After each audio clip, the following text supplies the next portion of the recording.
Welcome to the Lamb Mums Club, where we say the quiet part out loud, the good, the bad, and the absolutely cooked parts of parenting. What are we drinking today? Wine, coffee, or tears? Well, I'm here with my girlfriend Ellie, and we're having a glass of rosé. But introduce yourself. Who are you, and what ages are your kiddies? So I'm Ellie, and my kids are 2.5-year-old twins. Which would be an interesting... Yeah, we've just had a chat about your interesting journey with that. Yeah. And how did we meet? How long have we known each other? I don't know. We met through our parents. Like 15 to 20 years. I'm trying to think. How old were you when, like, you would have been 16. You were the oldest out of all the kids. Was it Buxton Camp we met? Was that the first proper? No, I've known you before that. Did we have barbecues and stuff? No, I reckon I would have been 13, 14. And you're, what, 2 years older than me? How old are you now? 34? Yeah, I'm about 32. So, yeah. So, what? Wow. That's, nearly 18 years. It's a long time. That is a long time. That's nuts. It's crazy seeing each other through different chapters. Yeah. Like, We graduating got married high the school. same year. Yeah. Literally both got married just before lockdowns hit. Like, so lucky. And I was pregnant when I picked up my parents from your wedding. Yeah, you were. And it was like herding cats. You just found out. Oh, mate. And I was trying not to vomit in the bushes at your wedding. I was trying to get everyone drunk in the car. And I'd get, like, 2 adults in, and then one would walk out, and then I'd get 2 more in, and then one would walk off. And I was like, I'm going to lose it. Yeah, you're picking up drunk 50-odd-year-olds is not good. It was worse than 15-year-olds, I tell you. Yeah. What are 5 facts about you? Doesn't have to be 5, but just some fun facts. Fun facts. Twin mum. Twin mum. Yeah, that's definitely a big fun fact. I'm an expat like you. Yep. We've been here in the UK. Been here like 22 years How now. old were you when you moved here? Oh, I just turned 13. Yeah, I was just about to turn 12. There you go. Yeah, so very similar. Yeah. Do you miss it? No. I don't miss it. I remember it enough. I miss the chocolate. Yeah, that's what I mean. Chocolate over there is 10 times better, but it doesn't have as much oil in it. No. But otherwise, I miss my family. Yeah, I miss my family too. Yeah. Like, don't miss the weather. Don't miss the beaches. Don't miss the lifestyle. No, I prefer it, yeah. Like, we just celebrated our 20 years. That's why we went away last weekend. Oh, yeah, cute. And that's, like, so grateful to mum and dad for coming here. Same. Like, best decision ever. Well, like, I wouldn't have met my husband if we hadn't moved here, kind of thing. Oh my God, I wouldn't have my babies. The chavs that we could have married if we stayed I know. in England. We're driving like Toyota Fiestas. Like, oh, such a different lifestyle. Yeah, 100%. That's so funny. What other facts? Oh, I'm really bad with facts. That's right. I like baking. Are you a good baker? Yeah. For baking over cooking? I like both. It relaxes me. Yeah. I don't bake as much these days because I have 2 feral toddlers to chase around. I like to cook. Like, I love doing a good roast and stuff, but I don't want the kids around. Like, it's my relaxing time. Correct. Baking. I don't mind doing... Like, cooking and baking is my me time. Yep. And just you don't want the kids under your feet. No, I don't. Yep, I'm with you. I completely agree with that. Yeah. So I'll settle for that. That's fine. Yeah. On a scale of thriving to crying in the pantry, how are you going in motherhood? I think we're in the middle at the moment. Depends on the day. Yeah. Depends on the week. Depends on the day. Depends on the hour. Yeah. It just changes so fast. Yeah. Little humans, lots of big emotions. Yeah.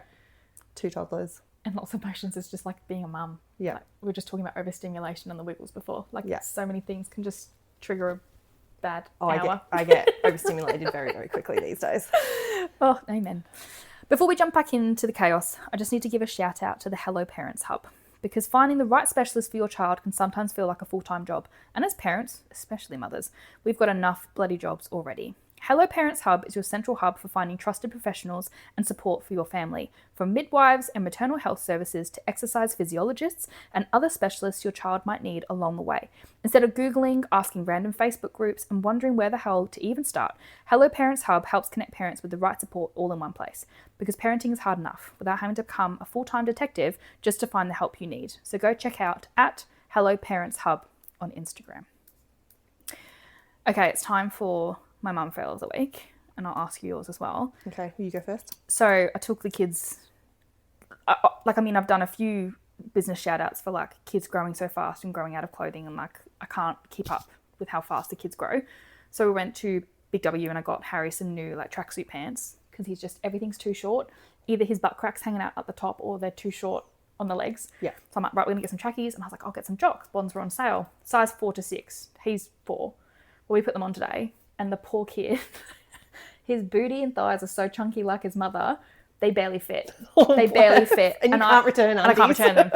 And I'm like, I never have ever, I don't think I've ever bought Bonds undies ever, because they're just so expensive. And you bought them and I still bought 2 packs because they were on sale, and then I can't return it. Oh, no. So that's my mum fail of the week. Except Harry's bottom looked delicious. Like peachy little butt. But yeah, that's my mum fail of the week. $20 down the drain. Damn. Yeah, so frustrating. Yeah, Do you have one? I do, yes. This is a fresh one as well. So I sold our dining room table like a week ago. Yes. On Marketplace. Yes. Yeah, that's always a journey in itself. And we went and bought a new one, but it's like 1 to 2 weeks before it is supposed to arrive. Oh, so you don't have one to eat. So we don't have one at the moment, which is really annoying. Yep. Generally, at the table, we have toddler chairs that I can strap them into. Okay.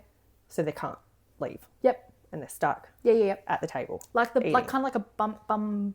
It's kind of like a trip trap, but the knockoff version from Baby Bunting. Yeah. So we strap them in. They sit at the table. They eat. Dinner time is lovely. Yeah. At the moment, that is not what's happening. We have their little toddler table that they're eating from. Oh, and they're free range. And they're not strapped in. And it is driving me crazy. Because they just won't sit down and eat. They won't sit down and eat. I feel like when we got past the high chair stage and we started having the kids in chairs, dinner time just stopped becoming so civilised. All I do is go, sit down. Yep. Eat your food. Yep. Stop playing with your toys. So easy to be distracted. It is and driving me such crazy. A novelty. Yeah, I hate to tell you, I don't think that's going to change. And when the table comes back, they're getting distracted. They'll be distracted again. Well, I'm very big in like we sit down and we eat dinner together. Yeah. But it's that constant get up, has to have a dance or has to show me the newest yoga stretch or like I'm just like, just sit down. Sit down. Finish your fucking dinner. Then you can do whatever you want to do. Mm-hmm. Just finish your meal. And then they go, I'm not hungry. And then they'll go get distracted and then come back right before bed and be like, I'm hungry. I'm like, well, you had the opportunity to eat your dinner and you didn't. Which is actually, like, I guess a lot of my fuck around and find out moments this week has been a bit of that. I've been really tired and I've been like, if you don't eat your dinner, it goes in the bin. Like, you don't get anything else. And they've tested that. Oh, I'm just like, no, absolutely not. And then they come out and they go, I'm still hungry. And I'm like, well, I've just put it in the bin. I normally put it in the fridge. I'm that mum. With dinner's in the fridge. But no, I was like, this week, I'm done. Like, I can't, I'm not doing this every night with this constant dance of don't sit down and eat your dinner. And then I have to put it, I'm like, nah, it's gone in the bin. And the kids have learned the hard way that they have to finish their dinner. Yep, 100%. And we used to do like, if you don't like dinner, you can have fruit. Oh, no. Oh, you're not that mum?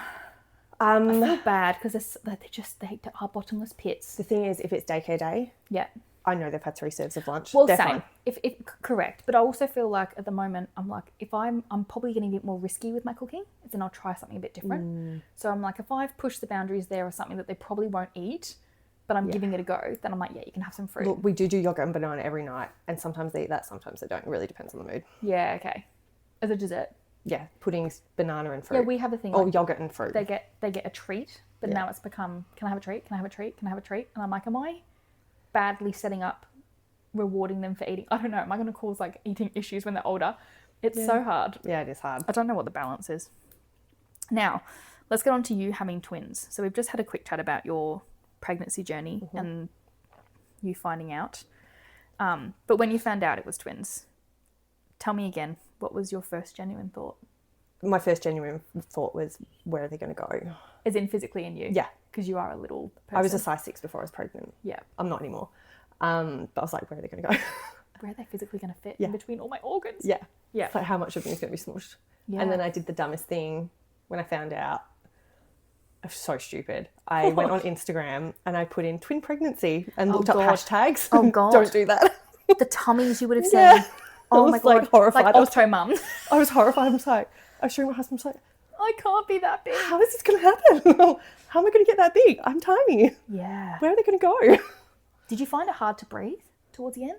Oh, yeah. Like just getting puffed. Yeah, puffed. Yeah. The day I had them, I went out to brekkie with some girlfriends and I didn't park that far away, but I got to the cafe and I was like, oh, I'm so done.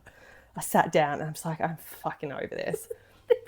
And that was at what, 33 weeks? Yeah. Yeah. And I was like, I'm so done. And I'm just like, I'm so uncomfortable. I think I bitched about my pregnancy that entire breakfast. Yeah. And then I waddled back to the car and got on with my day. And then your waters broke. Yeah. Crazy. There's more to that story. Yeah. Do you want to talk about your birth story? Yeah, we can. You don't it's not I've told plenty of You're people. happy to talk about it in public? Yeah. Yeah. Because we've had the conversation privately, but I just... It's not as traumatic as it was.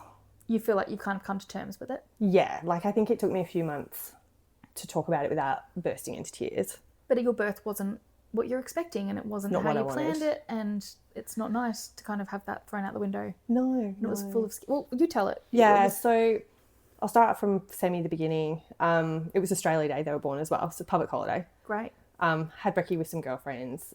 My husband and my mum were painting our bathroom that day because I was like, this has to be done before the babies come. Priorities. Otherwise it's never going to get done. Yep. Just not with lead paint, I assume. No. And so because our bathroom was wet paint, my husband went to my parents to shower, which is literally like around the corner. Yep. And I met them there with some groceries, and I was just chilling while he showered. And I literally stood up from the sofa and my waters broke. So did it land on the sofa? No. It went on the tile. Thank My God. dad was very grateful that it landed on the tiles. What do you mean? He cleans couches for a living. Like, come on. Yeah, no, he didn't come want to on, do Jeremy. You can clean them. It went all over the tiles. It was fine. And then that's kind of where it started. And then, yeah, we obviously got to hospital. And things happened Things happened really, really quickly. Like it was, at the beginning, it was just like, oh, he could be here for a few weeks. Like we'll try and keep him in for as long as possible. Cross your legs. Pretty much. And then, like next minute, emergency button was pressed and we're rushing down the corridor.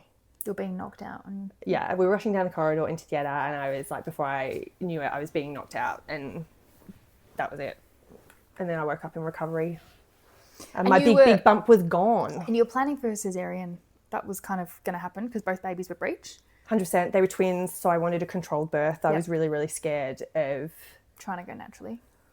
Yes, because obviously with twins, it's really complex.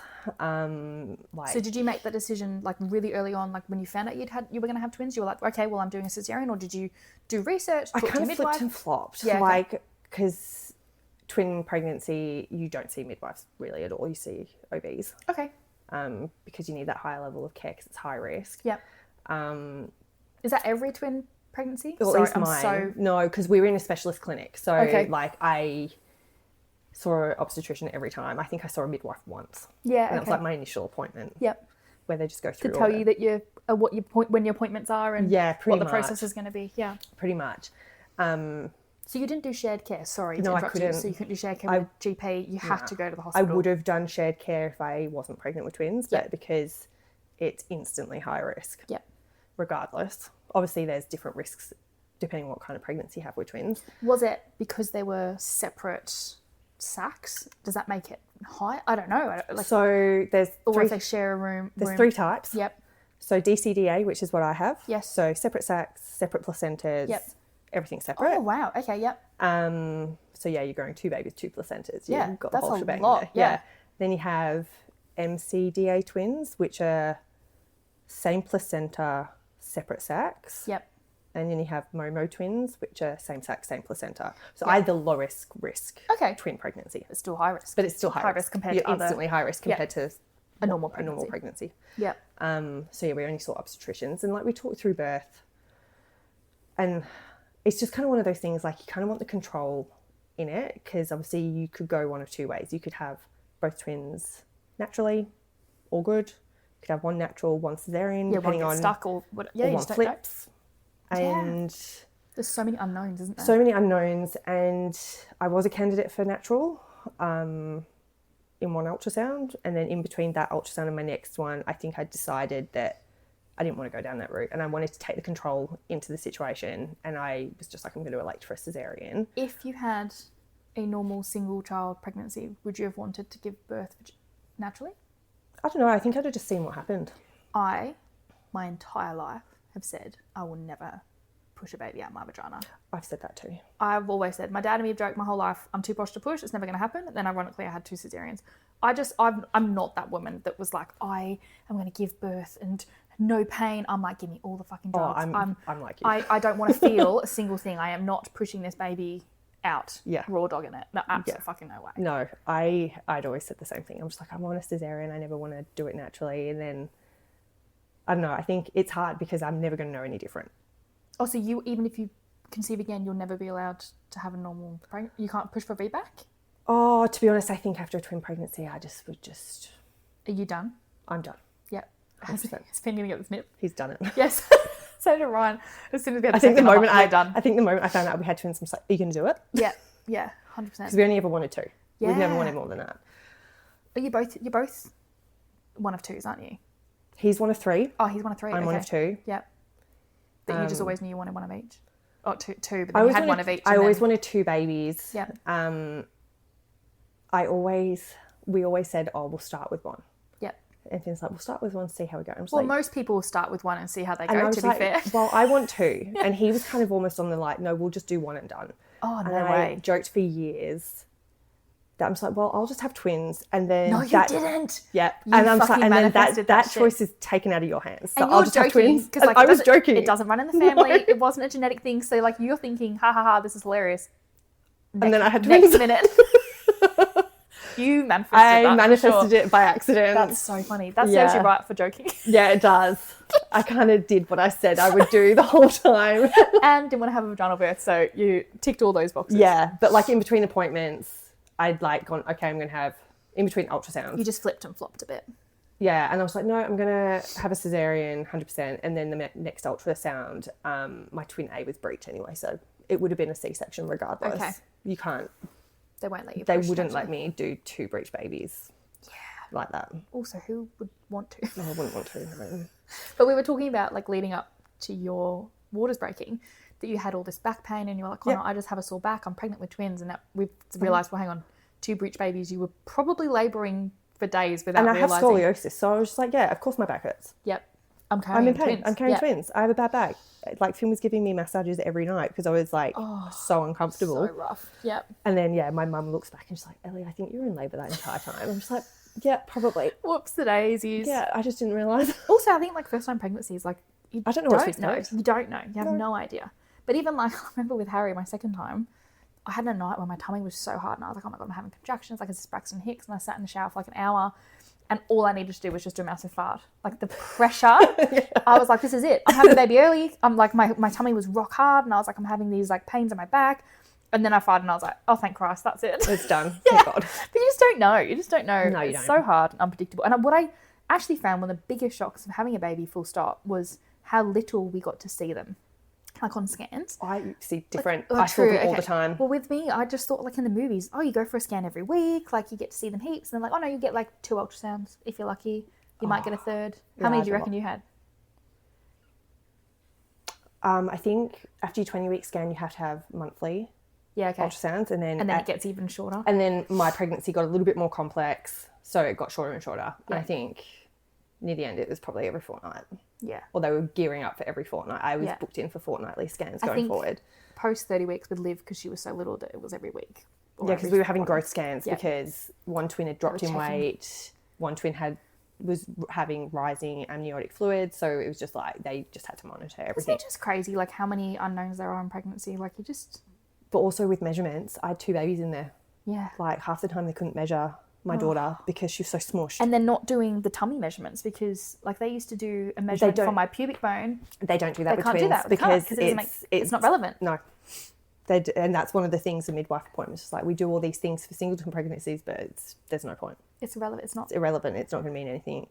Isn't that crazy? Yeah. Oh my goodness. So it's just ultrasounds all So the then time. you went down, you were put under quite quickly. It was Yep. an emergency cesarean because there was a prolapse cord. Yep.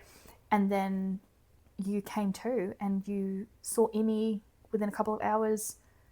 Yeah, I came to in recovery. First thing they said to me was, your babies are okay. And then I was obviously like, oh, how's Finn, my husband? Like, that must have been a lot. Is he conscious?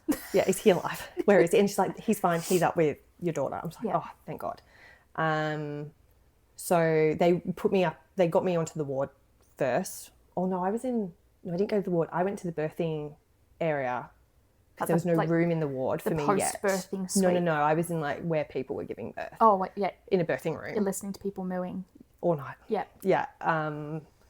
So I went up to a birthing room.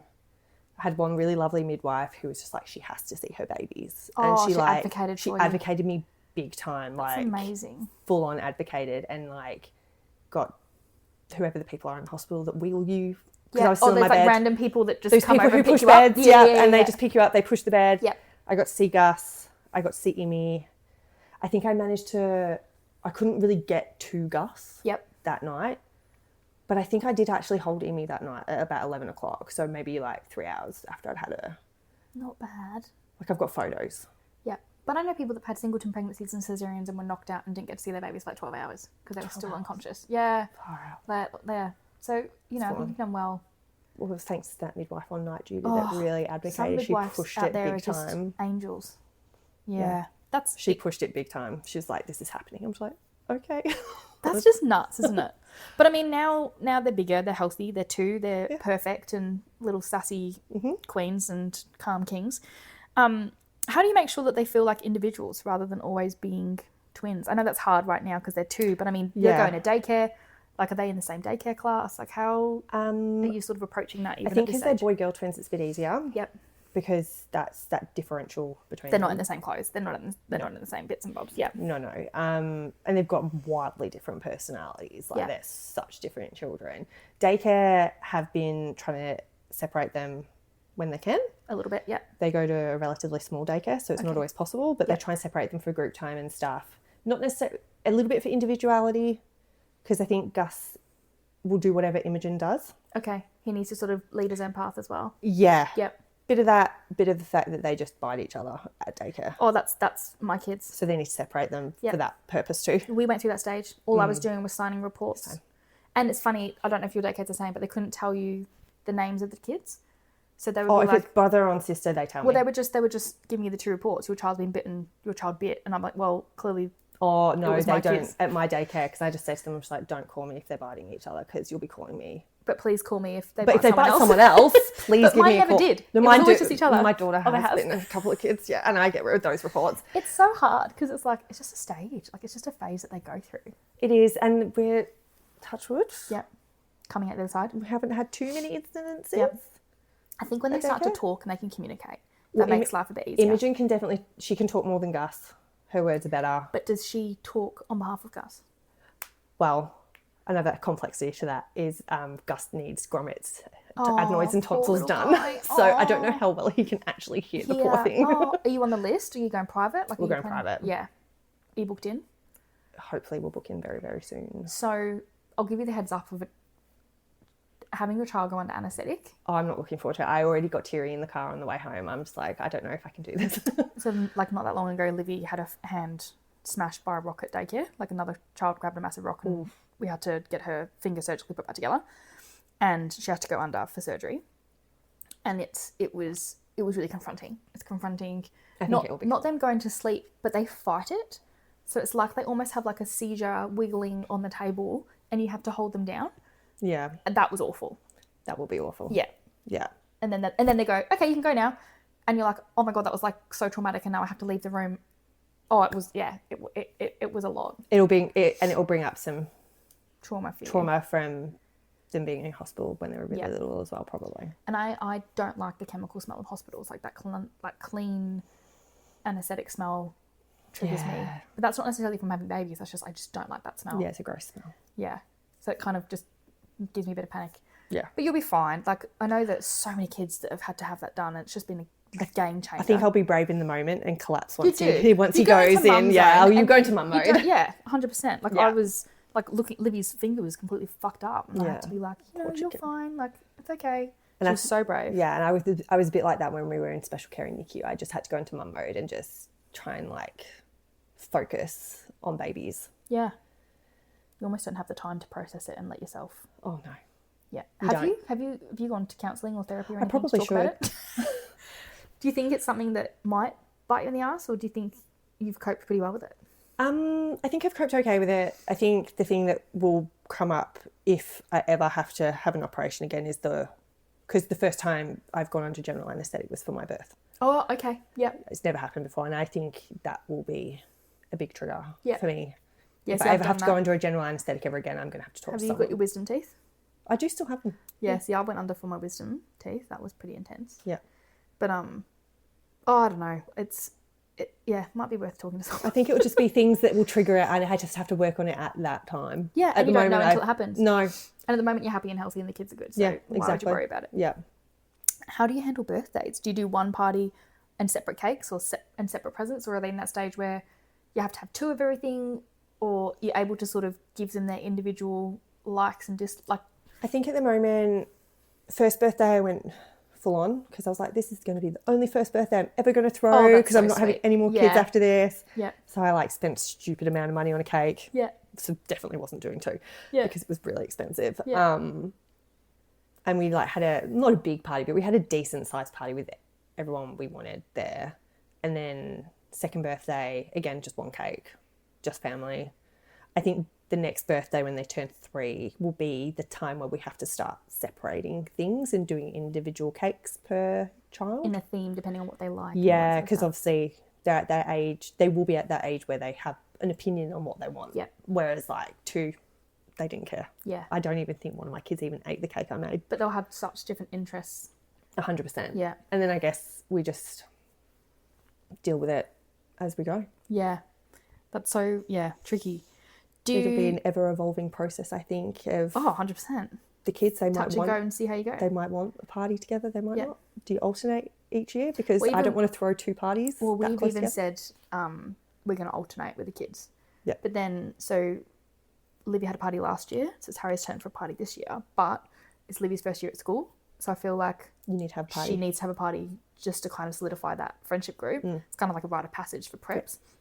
And then Harry's going to have a party next year because he'll be in prep. So I feel like we'll just have to start. Maybe we have to do 2 parties this year. I don't know. And we're also end of Jan babies, so everyone's on school holidays. Everyone's on school holidays. Yeah, but we've So got. maybe I could just get away with 0 parties forever.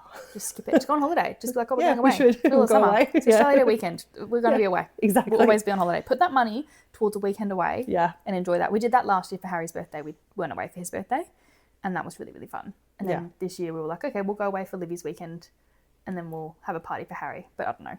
Ever evolving, like you said. Yeah. Things change all the time. 100%.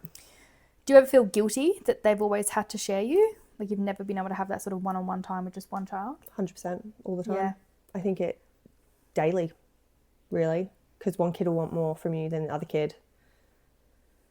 Do you have one at the moment that's demanding more, or are they both? Yeah, my little girl's very demanding. She's a mummy's girl. She only wants me for everything. Oh, that's hard. Like my husband can't do anything. If I'm in the house, he can't change a nappy. He can't do anything. It's like mummy help, mummy help. Oh, that's heartbreaking. So it's hard for him because he's like, it's not personal, but it definitely hits him hard. Yeah.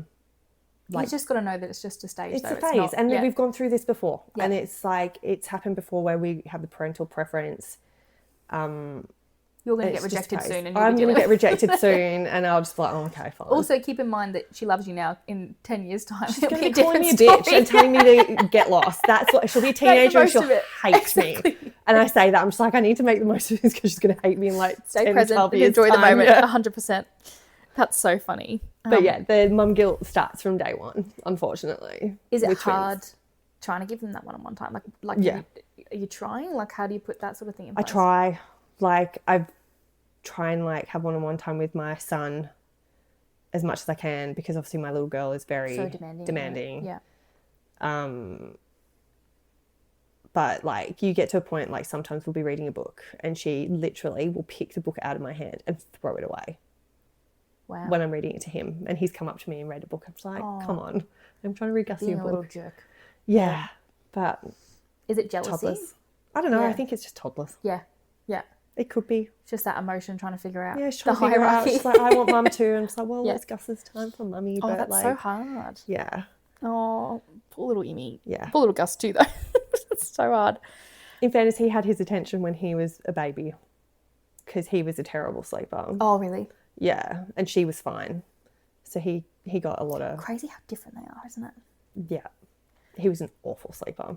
I mean, you said before that his talking's not as good either. Do you find that it's hard to not clock them against each other for milestones? I think you'll always clock them together for milestones because they're the same age. Yeah.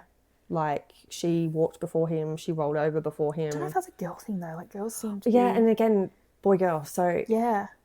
like, he's always had a really big head. So I just think a lot of things for him was just the proportions. He wasn't in proportion. His head was too heavy. His head was too big. Pretty much the physio said that. He's like, well, if he's got top like, heavy. if he's got a like 50 percentile head and a 5 percentile body, of course he's not going to be able to lift his head up. I'm just like, yeah, you've got a point. Logistically makes sense. It's hard. 100%. And she's a bit more in proportion compared to him. Yeah. So yeah, you try not to, but you are always going to compare milestones. Yeah. Always. I think it's going to be tricky, isn't it, as they grow up? But also Imogen is very much like, she'll just do it. He thinks about it and she'll do it and do it badly. Yeah. He'll think about it and just be like, yeah, like I'm walking, look at me. He'll observe, see the mistake, and then go, I can do that better. Yeah. He's not going to be competitive at all. No, not at all. He's like, yeah, you jump off first. Let's see what the Let's result see is what of that. Yeah. He usually fuck around and find out, kid. He's like, yeah, Amy, you jump off first, and I'll see. You jump off the cliff, and I'll see what happens, and then I'll consider. But he'll also follow sometimes, and Yeah. it's like she's going to get him into so much trouble when they're older, and I think it's going to be hard more so when they gang up on you, when they realise that it's them two against you two. Yeah. That's what we're struggling with at the moment. They're really playing us off against each other, and that's a challenge. Yeah, I can imagine that would be. But me and Ryan are like, no, we're a team. Yeah, good. It's us against them. We have to constantly check in. Like, did you say they could do that? 100%. 100%. That's all we're doing at the moment. Who do you think coped better during the newborn stage, you or Finn? Oh, Finn. Is that because, I mean, you mentioned earlier you were breastfeeding and stuff. Like, was it just hard because he felt a bit useless? Or He copes better, I think he had to. I think just by default, because I was struggling so much. as in you were struggling mentally, physically with Everything. I think because obviously they were premature, so they were in hospital for 3 weeks. So you start off pumping. You're not starting off breastfeeding. They were too little to be able to feed at all from me, so they were like tube fed for the first for the first couple. And then you've got that delayed attempt of trying to breastfeed. How did they then go trying to breastfeed? I think the positive thing about being in special care is that a lot of the special care nurses are also lactation consultants. Oh, amazing. Which was amazing. Yeah. And on multiple occasions, my special care nurse was the lactation consultant in the hospital. So that was fantastic and she was really helpful. So you got such good hands on her. But I was triple feeding for 6 weeks, essentially. Triple feeding? Yeah. Pumping and then feeding two So babies? pumping, trying to breastfeed, and then bottle feeding. Yeah, Jesus. Like every 3 hours. It's a lot. It's a lot. It's a lot to do that for one baby, let alone two. Yeah, and everyone, like my son grasped the breastfeeding thing pretty quickly. Like he was great. Yeah. My little girl took a lot of effort, a lot of time, a lot of tears to get her there. And I think everyone was just like, she'll just click one day. Did you... And she did, but I didn't believe them. Yeah. Did you feel a lot of pressure to want to breastfeed? Was that something you were like really strong on? I was very indifferent at the beginning, to be honest. Yep. So I was just like, yeah, we'll just see what happens. Like, I'll see if I can. Yep. And I don't know if it's because they were in special care that I just felt like I had to. Yeah. Or like at least try. Yep. I was lucky to be able to do it and get enough to be able to do it. Yeah. Once I got taught how to tandem breastfeed by a lactation consultant, changed my world. What was that? 2 football holds? Yeah. Yeah, it was my favourite. Yeah, 2 breastfeeding football holds. That was a game changer because it just cut the feeding time in half. Not only that, it gets you on the same routine. Yeah. Like that, well, we'll talk about routine later, but yeah, like that just helps set you up for success in general. So much easier. And like once Amy clicked on, oh, I can do this. Yeah. Do you think also it helps because you've got then the two babies so close together? Like, I don't know, like you see all these things about twins when they're tiny and they like reach out for each other in incubators and things. Like, do you think that there's something about them knowing that each other are so close to? Or not really? I don't know. I've caught them I used to catch them holding hands every now and then when I was feeding. I'm just like, oh my God. I had no hands free to be able to take a photo. No, that's so heartbreaking. Because I had 2 babies. I was like, I can't. I'm just like, this is adorable. Yeah, that's so sweet. Or they'd fall asleep holding hands, feeding and stuff like that, which was really cute. But we had them in separate bassinets from day dot anyway, so they weren't sleeping together. Yep. I know some twin mums have them in the same cot. Oh, I just had this fear of SIDS. I just think I'd be so scared. Me too, yeah. It's terrified. What was the most useless advice you were given when people found out you were having twins? Buy 2 of everything because then they won't fight.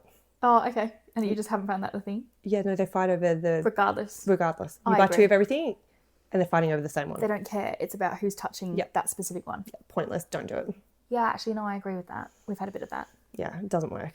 We're definitely in the pink and blue stage. Like, if we get 2 lots of bubbles, one has a pink one has a blue one. Yeah. And we have to be like, no, you've finished yours.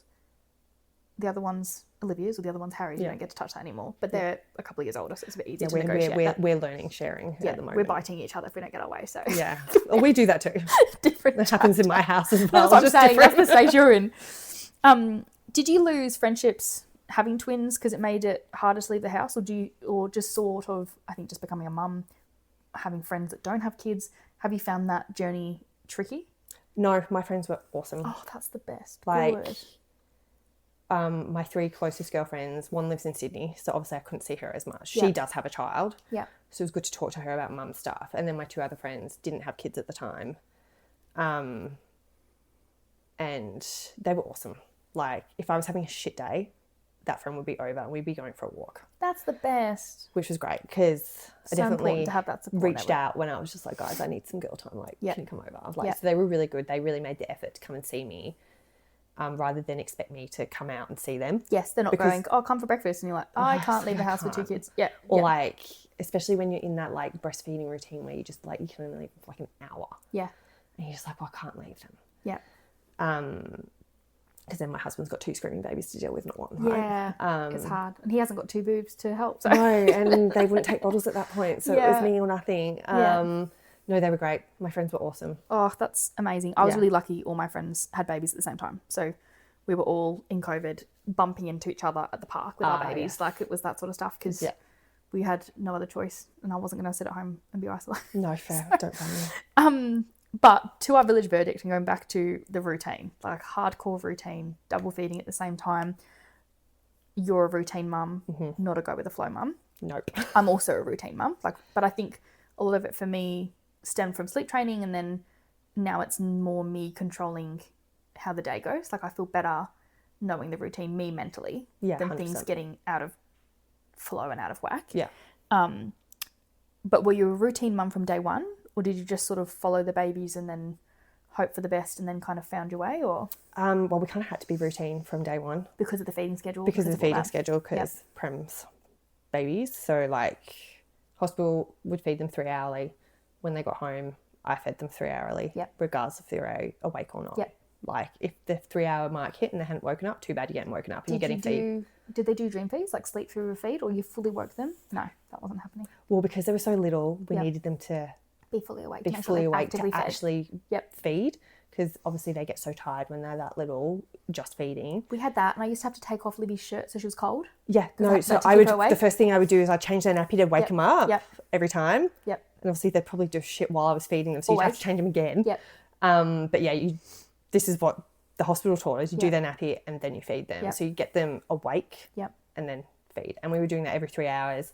I think once they were putting on a good amount of weight every week, my maternal health nurse overnight was just like, move to 4 hourly. You can Let start them letting wake them you up. stretch. Letting Yeah. them stretch. Yep. And let them tell you when they need a feed. But obviously if one kid woke up, the other one got woken up for me. Yeah, that's hard. We did a few nights where I didn't do that and I Yep. didn't sleep.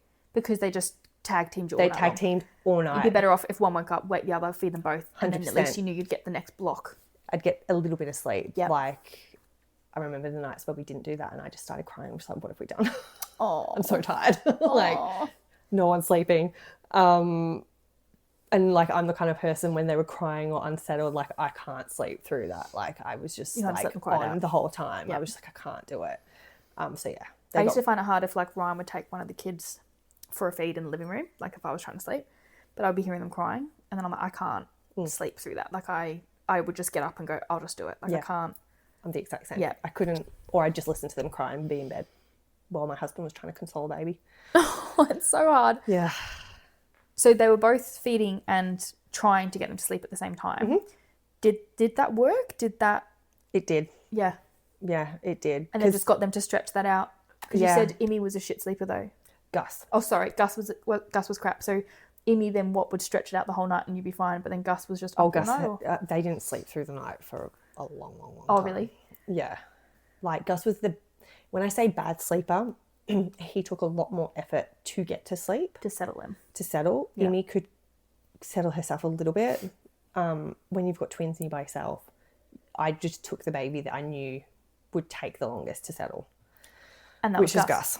So And she Amy sort would of settle essentially herself, almost just kind of give up. cry until she gave up and just went, oh, I'm going to go to sleep. I might as well just go to sleep now. Yeah. Because you can't rock two babies at the same time, right? Yeah, that's so And that's a bit, again, where the mum guilt comes in, because I was like, well, Gus needs me right now. He's 100% not going to go to sleep, and you're not going to go to sleep if he's crying.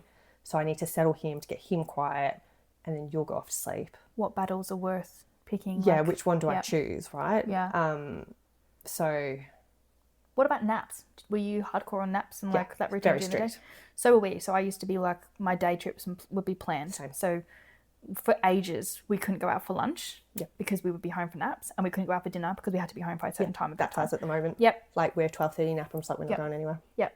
I'm not doing that. We've It's just two cranky kids. Even now, like the kids are hardcore on a 7 o'clock bedtime. We've just started doing a dinner. Like we might go to dinner or go out to like a family birthday for lunch for dinner, but like we want to be back home. They need to be not in the car at 7 o'clock because I'll fall asleep. Yeah, same.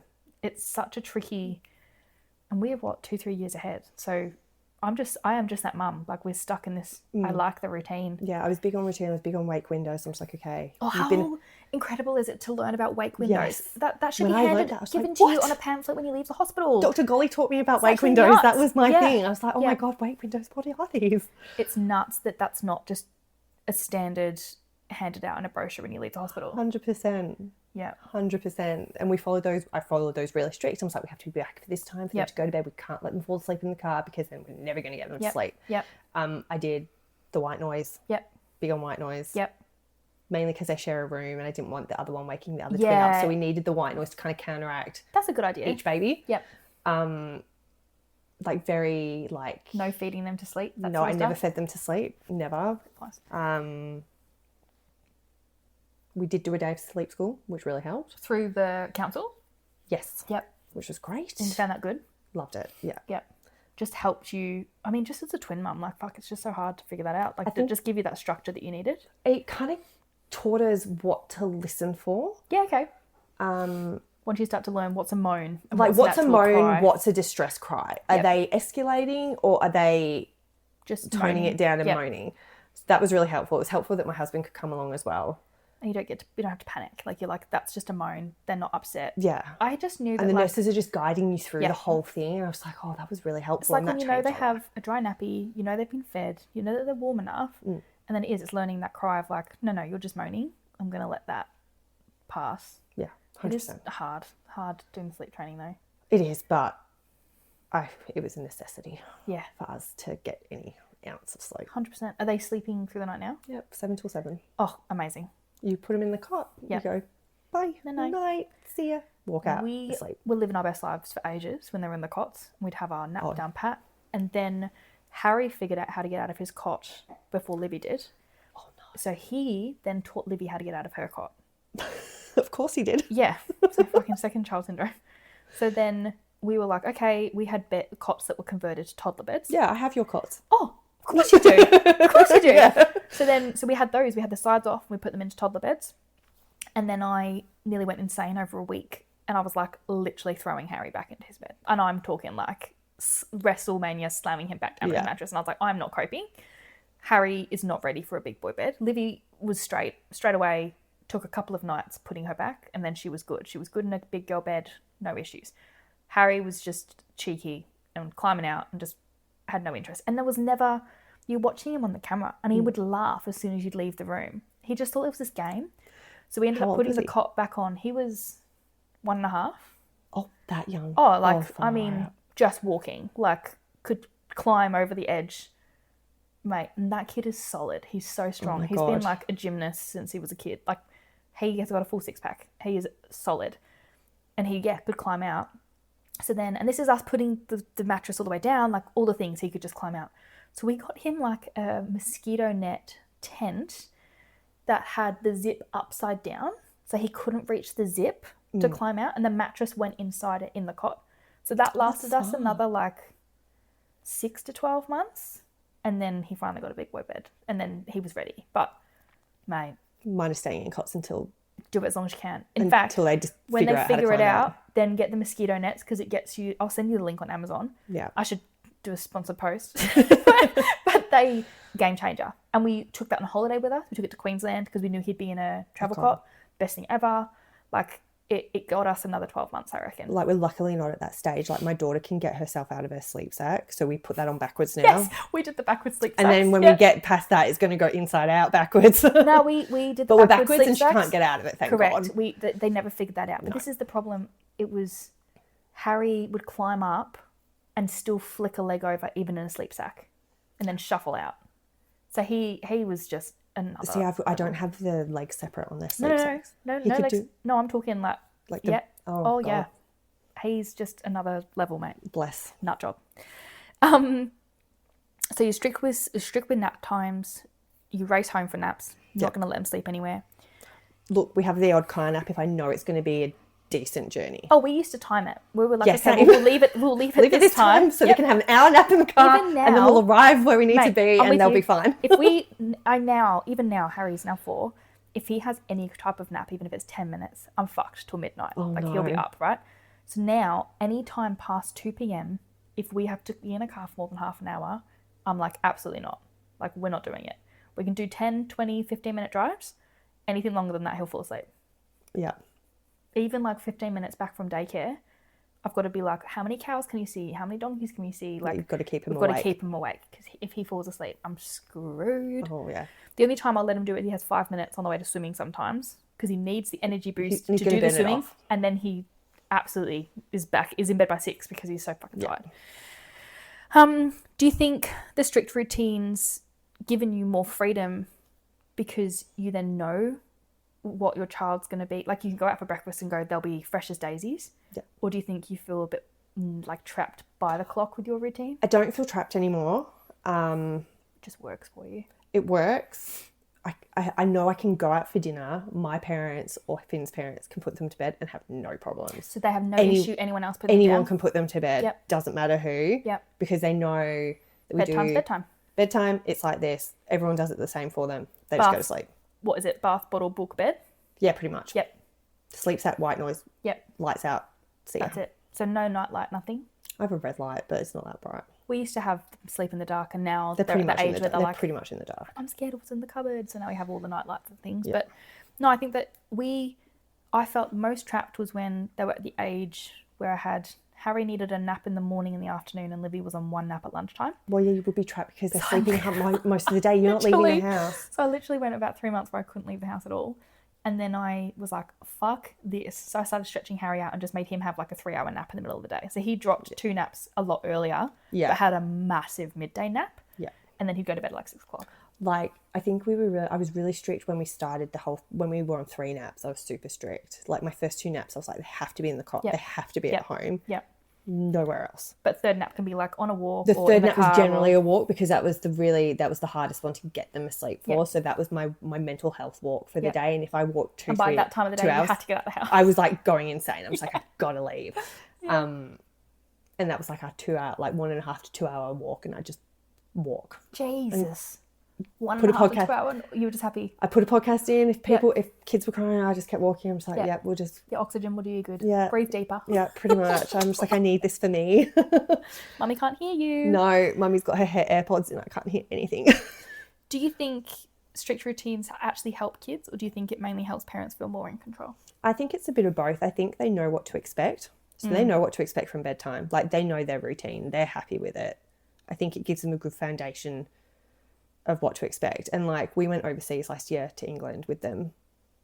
How did you go with adjusting day night? Like, that's Actually backwards. not that bad. Yeah, okay. Because we kept to our like You relatively just had to figure strict it out. routine. Yeah. The flight was terrible. But like, Did you have mum and dad with you on the flight? yeah, thank God. So you just kind of handled them around? Yeah, to the best of our ability. Yeah. Yeah, we went to England and the routine helped because we kind of got there and we got straight back into it and it worked. And Around like 7 a.m, you don't get a nap till lunchtime, and just kept it going like yeah, that. and we did. Yeah. If we knew we were driving like an hour, we timed it again so that we knew that they'd have their nap in the car. By the time we got to our destination, they could wake up and Have it would 3 have hours been enough. wake time and you'd be fine. And Yeah, do all the 100%. things. And we Yep. just kind of timed our days like that. Yep. While we were away, and it worked. Like, we had a few iffy nights, but Do you that's not avoid bad. plans now if it's going to mess with that routine? sometimes. I think we just went through a few years, like I said, we weren't going out for dinners. We weren't going out for lunches, depending on when naps were. Like, for years, Ryan's family does a lot of nighttime, come around for dinner, we'll celebrate so-and-so's birthday. And we're like, we're really sorry, we just can't. Like, we just can't do the evenings. It just doesn't work for us. And like I said, we've just got to that point of like, yeah, we can come now. Like, if it's at my parents', easy, not far from home, Yeah. or we stay over Yeah. and they sleep in the travel cots at mum and dad's. Same with Finn's parents. If we go over there, they're in Docklands, we'll just stay over the night. Yeah. Just makes life easier. It just makes life easy, and then you're not feeling like you have to rush home. Yeah. You can spend your And time. if they're comfortable and they will sleep there, it's no issue. They will. They'll sleep in a travel cot, no problem. Yeah. As long as we bring our fancy travel cot mattresses, they will sleep in the travel cots, no problem. Have you found it like expensive having to have 2 travel cots there, 2 travel cots at Finn's? Like it's Twins aren't cheap. Yeah, 2 car seats in both cars. No, we only have 1 car with car seats. How do you manage that? Well, me and Finn are public transporting to work, and he works from home most of the time, so it doesn't matter. It just works. It just works. So how do you do daycare drop off and then catch the train? The way we do it is if Finn's in the office, I'm working from home. So I do the daycare drop off. So both your work... Our work from home days don't align. It's arranged with everyone that your routines are just aligned. Amazing. Yeah. When we also only have 1 desk, so we can't work from home at the same time because there's no space. Yeah. So yeah, I have Wednesdays off. He's in the office. I work from home Thursdays. He's in the office. So he does the daycare drop off Tuesday, Friday. I do it. It just Thursday. works. It just works. We figured it out. Amazing. But you have 2 cars? Yeah. But just 1 car with car seats? Yeah. To be fair, we had 1 car with car seats, and then they just got to the age where we could get those sort of like booster seats when they weren't quite in like the proper reverse seating. And now I figured out how to install the car seats. I could move them if I needed to. Yeah, that's been a whole stress in itself. I didn't think that'd be so bloody difficult when I was becoming a mum. Okay, so finished with the routine conversation. I want to talk to you about being a mum in general and how you found that journey, separate from the kids, you as a mum. What's a parenting hill that you'll die on? Screen time can be really useful if you use it right. We're all about the screen time. Yep. Yeah. I've had to use screen time to break up fights. Yep. To just snap them out of trying to kill each other. Yeah. That's worked. Who wants to watch the Wiggles? Oh, Bluey. Bluey. 7 minutes of Bluey will do wonders. Yeah. That's a good thing with Bluey, though, is that it is 7-minute episodes. Yeah, so I can just put 1 episode, 2 episodes on, and I'm Yeah. like, well, that's only 15 minutes, so we're good. Yeah, but also Now we turn it off. We weren't, like, we haven't got screen kids at all, but we always had the TV on just in the background. So I feel like it's never been this special thing, because it's always been on, but it's not something that they get zoned in on. It really depends on what's on the TV. Yeah, okay. If Bluey's on, you're not breaking any dead. gaze. Like, I'm waving my hands in front of them and they're just not moving. Yeah. If it's something they really could not give a crap about, they're not watching it. Yeah. And they're off doing their own thing. Are you the mum that will just turn it off, or do you always have it on in the background? No, I very rarely have it on. Yeah, okay. And so they don't get too upset when we turn it off. I always say, okay, say bye-bye to Bluey. And we say bye-bye, Bluey. We turn the TV off. Is that you also with your overstimulation, just finding that noise too much? Yeah, because if you've got kids going crazy, the TV's blaring, I'm just like, it's too much. Yeah, like, no, that's fair. Turn something off, and I can't turn the volume of the children off. I can't switch them off. I can't switch them off, no. So the TV's going. That's fair. What's something people don't talk about enough in motherhood? I just think how hard it is, how hard things can be. Yeah. Like, breastfeeding is hard. I remember having a conversation with one of my friends, and she's like, it's really hard. I'm just like, yeah, it is. It's just not like the movies. No, everyone just like jump on and then it's this beautiful journey. Like, the pain, I really didn't know how much breastfeeding would hurt to start with until then you get it right, until you learn how to latch properly. And like, it is really fucking hard. Yeah, and you don't realise it until you go through it. I think there's lots of things that mums don't talk about until, like, you have a friend that comes to mum, she's like, yeah, how hard is it? But even like you were saying before, like we were talking about your birth story earlier, and you're like, in a whole hoo-ha's out, and you've got a doctor's hand up there and stuff, and I'm like, something that wasn't talked about was how comfortable I'd now be with anyone being involved up there. Yeah, whatever. Like, yeah, because I'm like, I've had 2 babies now. Like, I'm just like, it's all G's. Like, that's fine. I remember... I think birth definitely takes dignity out of a 100%. lot of things. No dignity. I don't have any no dignity. left. Everyone's seen it. It's finished now. Yeah, I'm like, it's all good. I will never forget when I got my epidural, I had a bunch of student nurses come in. Oh, no. And they were like, we've got some trainee nurses coming in. Would you mind if they give you an examination, like an internal examination? And I was like, no, go for it. Like, I couldn't feel anything. Like, at this point, because like, the epidural was in. I had the epidural. I literally could feel nothing. It was great. They did a really good job with the epidural. And I had this nurse with her, like, hand up me. And she was like, I can't feel the head. Like, I can't feel anything. And I mean, I could feel enough, but I just said to her, I don't think you're in deep enough, darling. I was like, you have to put it in a bit She's got to learn somehow, right? Everyone just laughing. You're fucked, mate. But I was just like, well, yeah, anyone. It was like, go for it. Go for your life, guys. I can't feel anything anymore. Yeah, but I would say it's hard. Yeah. And you don't know until you know. And I think right? this is why I want to start this podcast, because I do think that the hard parts aren't talked about enough. 100%. And I think that especially on social media, a lot of it's just washed over. Mm-hmm. And it is everyone's highlight reel. And this is the continual conversation I'm having. And with other mums too. Like when you catch up for a coffee and you go, this is the shit I've dealt with this week. And I'm like, It's oh, like, thank God, same. it's not just me. Yeah. Or you're texting your mum friends, it's like, what is this? Yeah. It's so important, I think, to also have good mum friends around you that you can reach out to and unleash. Yeah. I think it's so important. 100%. What is your survival tip for mums? Would it be that? No, village. You need your village. Yeah. I mean, you're very, very fortunate that your family are heavily involved. Like, it's great. They're all heavily involved. Yeah. It's great. And I think the thing is again, being twins, I think both sets of parents were just like, we're going to have to be here for these two big time, because this isn't going to be easy for them. First time around having twins, First time around having twins, new parents, no twins in the family. It's like all new to everyone. And like, my dad could tell just by my voice on the phone if I'd had a bad night. Aww. And if he heard my voice, he's like, I'm coming over. Aww. Or we need to go for a walk. Let's go get a coffee. Like, he just knew. Or he'd just look at me and be like, you've had a shit night. Like, you need help. What? And he would drop everything. Awesome. Dad would drop everything and just come and help me for the day if I needed it. Or take the kids out for a walk so I can also, sleep. How nice to have that relationship with your dad, because I don't think many women have that relationship with their fathers. Like, I think, like, I'm close with my dad, but most of the time it's my mum that I rely on for that sort of stuff. So how do you think it's brought you and your dad a lot closer together? Well, I think I moved to Australia, brought us closer together because my mum became the breadwinner. Yeah, so she was always working. Not always working, but she was working, and Dad kind of took the back step and so he was looking doing after school us. drop-offs, after school pickups. He was, yeah. So I think that definitely became closer, and obviously still go to my mum for things, but my mum's job is less flexible than my dad. My dad's self-employed. But you've always been very close to your dad. Yeah, both me and my sister are. Yeah. And we're close to mum too, and Dad has the flexibility to just be able to drop everything and help if needed. What a legend. Which is great. Whereas my mother-in-law, like, she will again drop everything, but she's in Docklands. Like, it's like a 40-minute drive. My dad can drive 2 minutes and he's at my house. Yeah, very or he'll different. walk over. Yeah. What's something you've judged yourself for that your kids couldn't care less about? How good of a mum I am. There's definitely been, especially in that first year, I think it was just one of those years where I was just like, I just felt like I was failing all the time.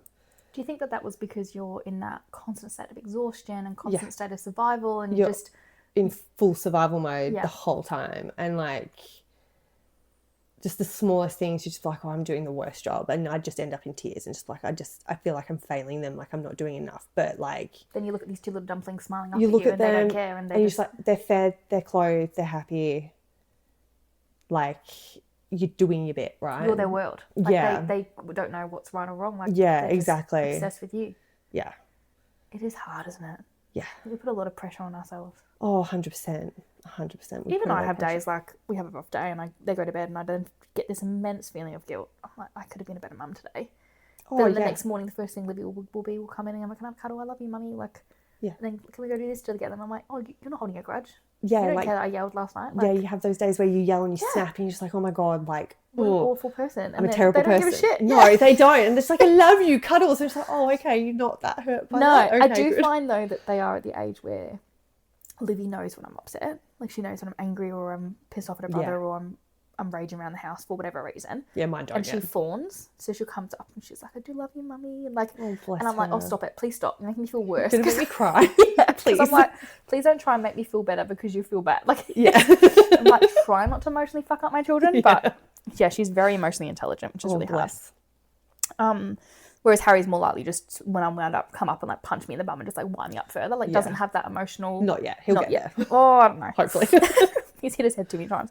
What would you say to a mum that's listening who feels like everyone is doing motherhood better than her? I don't think anyone's doing motherhood better than anyone. Which is why I think it's important to have these conversations. Like, we're all struggling in different ways. Yeah. Right?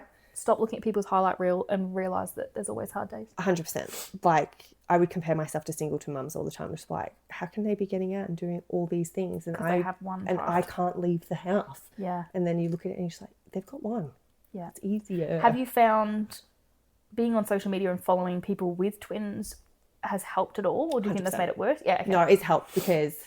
Have you found some really good people that are real and like are honest? Yeah, so...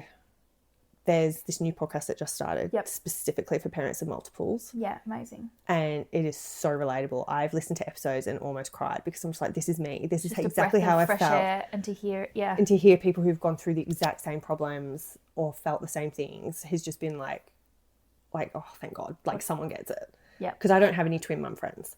I mean, Or not my- many people would. No. Did they put you in touch with that, like, through maternal health? Like, did they have any, like, twin mum maternal health groups, like There mothers groups or isn't. anything? Like, there is the Multiple Births Association, which you can join, Okay. which I did for the first year. And But does that put you in social groups in the area or no? Yes and no. Okay. I did go to one twin meetup. Yep. How was that? Honestly, it came off the back of like the worst night I've ever had with the So you kids. just were not in the headspace for I was it. not in the headspace. My dad drove me because I was so sleep deprived that Yeah. there was no way I was getting behind the wheel of the car. And my dad came Yeah. with me to help. Standard. He dropped everything. He was like, I'll drive you. legend. I'll take you. Yeah. It's fine. Because I was so desperate to go. Because I was like, I need to meet more twin mums. Yeah. And I only went to one. Because again, twins, it's so freaking hard when they're that little to just leave and do Yeah. things and be social. But also, I just feel like even being a mum, to go to a playground and have a coffee with a friend who also has kids, you can't fucking talk to each other. No, you don't. Because you're chasing around your children. I'm chasing around two kids. Yes. I'm trying to stop my child kill himself, Yeah. like, from throwing himself off something. 100%. It's so hard. or breaking up the fight over the swing or Yeah. something like. It's just hard to hold the conversation. Yeah, very I hard. have to say, it took me a few years to figure that out. I think same with my friends. Like, we were trying to do all these we were all on maternity leave, and we were all trying to, like, do these catch-ups with our kids. Like, yeah, let's make our kids best friends. And we're like, no, I don't give a shit about my kids being friends with your kids. I'm friends with you, And I want to see and I you. want to catch up with you. So now it's like, kids go down, cool, come around for a cup of tea, come around 100%. for, like, that's been really important because Yeah, same. fuck me, you can't hold a conversation. Even like with mum and dad, we catch up and like the kids are always around it. And like, so my brother's in the army, he's traveling, like, you know, he gets a posting or whatever. Yeah. I don't hear about it until I see him on 360 app in Where he another is. country. And I'm like, also, I don't know if that's legal. I don't think we should know where he is sometimes. I feel but like you shouldn't. yeah, like sometimes I'm like, Jack, I don't know if we're supposed to know where you are located. But Is this but I classified or don't, not? yeah. And then they'll be like, oh yeah, he told us about a month ago. And I'm like, oh, I don't get to, we don't finish a conversation. So I've made a really big point of like, I've caught up with dad by just doing us two. Me and my mum see each other all the time. Yeah. And I'll drop in, have lunch, have a coffee. But then when the kids are around, I have to have that one-on-one time Well, me and my dad do a walk every Wednesday morning. Oh, It's that's my so day off. cute. We go get coffee. with the kids. Yep. What do the kids call Jeremy? He's granddad. Granddad. Yep. Yeah. Can they say it yet? Yeah. Oh, They can say every grandparent's name now. oh, that's the best. So I'm What's just like, what's win. mum? Mum's nanny. Nanny. Yep. And Finn's parents are grandma and grandpa. Yeah, perfect. So they're all different. So we've got 3 nannies. Yeah. So when we say, oh, we're seeing nanny today, the kids are like, which one? And we have to go, nanny and grumpy, nanny and papa, or nanny with a cat. That's how they identify it. But then we've got great grandparents too. So it's just like, Well, our great grandparents are grandma and grandpa, and they're the well, only they're nanny ones. and granddad still, Yeah. because that's what I call them. Yeah. So I keep them nanny and granddad. Yeah. Because they can't really say great nanny. Yeah. They will. Well, my grandparents came. Christmas just gone. They reckon Yeah, it's their Christmas last just trip. won. Yeah. Because you all had COVID, so you couldn't. That's catch right. up. So they're grandma and grandpa, and grandma and grandpa. First of all, there's this whole thing that they want me to call them Helen and Wal, No. and I'm like, that's my reaction. No. I'm like, absolutely not. My They are nanny grandma and grandpa forever. My nan and granddad would never turn around But and they say, started- call me Alan and Margaret. But I'd be they like, started ew, no. signing off birthday cards as Helen and Walt, and I was No, like, that's no, so absolutely weird. not. Fucking oath. I was like, no, No. I'm sorry, that's not happening. But their thing was, well, you're all adults now. I'm like, I don't give a fuck. You're gonna be my grandma and grandpa forever. I wouldn't even call my mum her that first weird? name. So weird. Anyway, I just think it's I've hilarious. called my mum her first name before, and the scowl I get from my mother for not calling her mum, and I'm in my 30s. I can't call my mum and dad Lynn and Paul. No, Never. no. Actually, it's funny. Me and mum were talking It's about weird. if I worked with mum, if I was like, because they're always hiring and stuff. And I was like, oh, can you imagine if we worked together? You'd have to call her by her It'd first be name. impossible. Like, I just think we'd be so Mum. inappropriate. Like, you know, someone would say something stupid and we both look at each other and go, Yeah. oh, you know. But then, so when grandma and grandpa came over, they kept correcting the kids to say great grandma and great grandpa. And I just kept saying, no, it's just grandma and grandpa. Like, stop making it harder than it needs to be. Yeah. What do you want your kids to learn from the way that you talk about yourself and other mums? I just want them to be kind and good people Yeah. and be confident. Yeah. You know, I've always been a relatively confident person in myself. And I want them to get that too. I want them to be confident and believe they can do anything, Yeah. be anything, whatever. Yeah. And I want them to be kind people. Just put a bit of kindness back into the world. Yeah. Yeah, I think that's really beautiful. Yeah. What's your this made me feel human again thing outside of motherhood? If you dare say Pilates at 6 a.m, I'm going to shoot. That doesn't make me feel human. I feel like absolute shit at 5 Oh, a.m. somebody messaged me that the other day. I'm like, fucking hell, good for you. Only time I get out. I reckon that first haircut I got after having the kids. Oh, really? My mum paid for me to get my hair done. And that felt magical. And it felt so good because I Yeah. hadn't done my hair in like a year. Yeah. And mum's just like, I'm booking you in. I'll Oh, take the that's babies. best. You go get your hair done. Just having that pamper. Yeah. Yeah. It was so good. There's nothing better than getting your hair professionally washed. The head massage you get. Yeah. And it never feels as clean as it does when you come out of the and salon. my neck can never blow dry at the same. I used to buy all the products and Yeah, I'm like, can't I do it. can't do it. No. It's wasting my time and money. Like Yeah. I'm just going to let the professionals do it. Yeah. It doesn't wash the same, even if I use your products. It's so different. It's a total scam, I think. Yeah. They're full of shit. But also Pilates. Yeah. No, to be fair, I love Pilates too. Don't get me wrong. And actually, I've really gone into reformer Pilates. Yeah, that's what I do. Well, I've got a really bad back too. So I've got a bulged disc. So I've had to be on no Pilates for 6 months whilst I've been going through this intensive chiro. Oh, God. Oh, it's been full on, costing us a fortune. But we're finally kind of coming out the other side and I've just been cleared to exercise again. So thank God. And they're just about to open a Pilates gym at the Perfect. shops. So, No, as soon as I got clearance after my C-section, I was back at Pilates. oh, Jesus. I wasn't that early onto it. I only got into it like maybe 18 months to 2 years ago. Well, I was doing it pre-baby. Yep. And I got way too big to be even To contemplate be on a doing it. reformer machine. Yeah. Bit different when like your body weight, like I was just rolling over. balancing I'm just just to like, I ch- can't yeah. do this anymore. risky on a movable plate. Yeah. We weren't going that intense. I think I did a bit pelvic floor wise when I was pregnant, like with the physio, but it wasn't the same as going with no babies and just No, I just going needed to it town. for my mental health. I think the Yeah. first few times I went to the mums and bubs classes without bubs. Because like either my husband was still home from work Yep. or my mum and dad took him. And for a while they're just like, are these babies like real? Like, do No, they I'm exist? just a creep. And I don't have babies. I just like to come and see your baby. And Did you just say, no, I have two? no, yeah, no, I've got twins. Like I can't. I For remember. me, I'm in here because I have the same body as the rest of you and I just need to feel confident. That, Yeah. Yeah. And then, like, I remember the first day I plucked up the courage to finally take them. I think I got there like 20 minutes early. Was it a and shit show? No, it was great. Oh, amazing. Did you just leave them in the pram? Yeah, because I had capsules at that time. Yeah. So capsules were on the pram. Yeah. I got there early so I could get the right spot in the studio so Yeah. that I could have my giant ass Pram with you? with Yeah. me.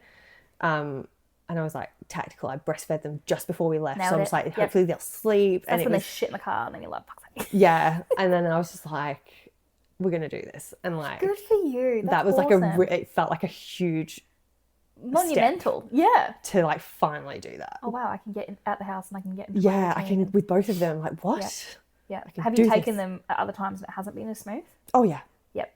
but But then the- also in a mums and bubs class, I'm guessing there's other mums there's all dealing babies, with the same thing. and the Yeah. trainer was always really good. She's like, if there's a crying baby, I will pick it up and Oh, that's the I will best. cuddle your baby while you do your Aw. thing.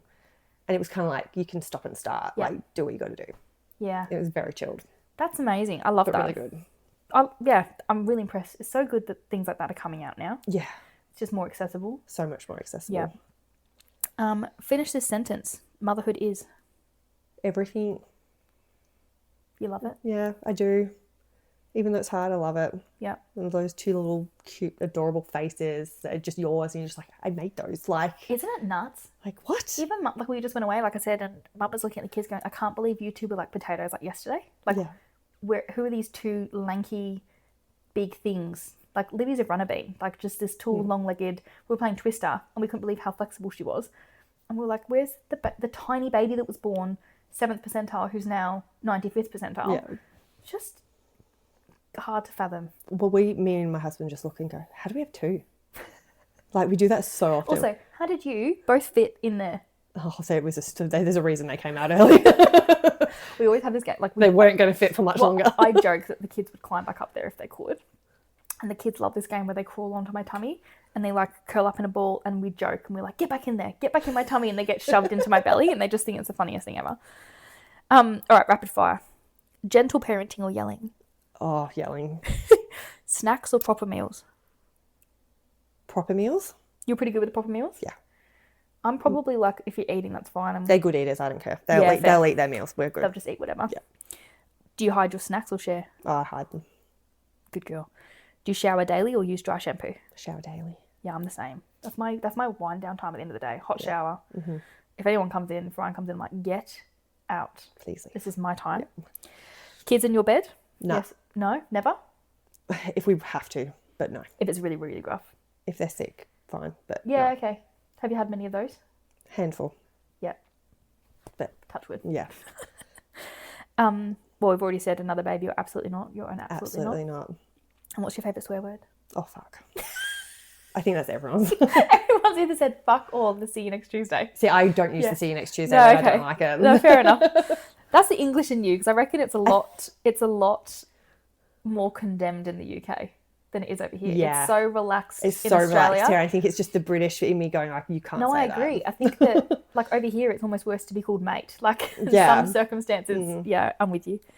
I do like to give the opportunity for my guest to give a mum shout out to another mum. Who would your loud mum of the week be?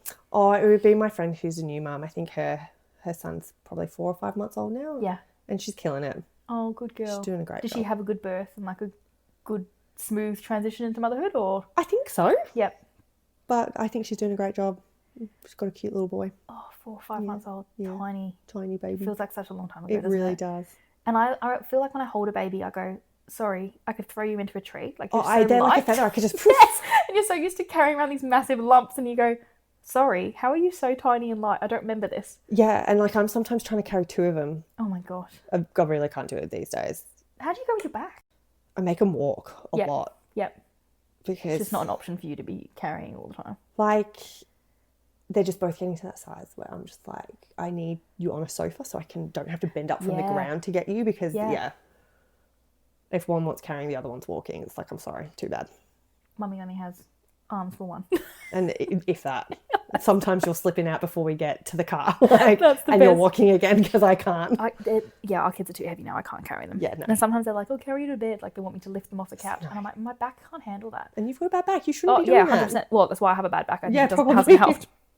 Okay, as we wrap things up, I just want to say that you are doing better than you think, and if you yelled today, that's okay, because so did I. Stay loud, mums, and I'll talk to you next week. Survive.